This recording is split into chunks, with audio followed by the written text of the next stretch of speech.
Badirudi egoera, oraindik badela gudu, horren aurrean gudenok, aldarrikapen deabru, egunerokotasunez, behar da borrokan bildu, bakoitzak bere aldetik, aldaketa du helburu, irainta kolpe bakoitzak, pizkanaka hiltzen gaitugu. Andranganako indarkerizen kontrako egune, horrek batu gaitzuz hemen.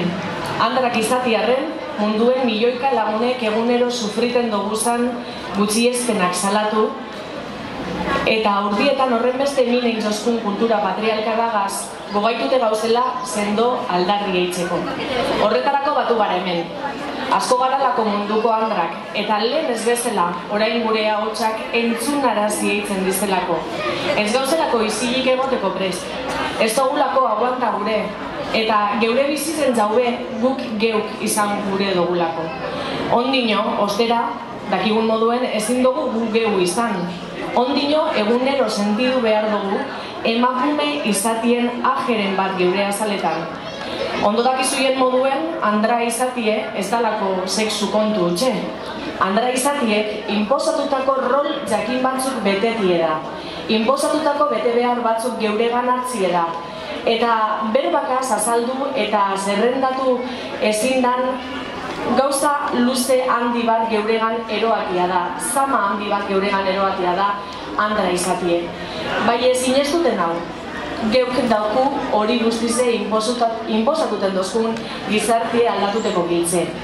Eta apurke badabe, hasi gara horretaz jabetzen, hasi gara alduntzen, hasi gara emakume izatiek dakon inzarraz jabetzen.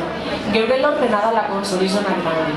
Indarkerian aurkada gaurko eguna, emakumeak beti lagundu laguna, trailarara lagundu laguna, trailarara lagundu laguna.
Emakume eta gizon guztio berdina, ezaztuta mesedez egin alegina.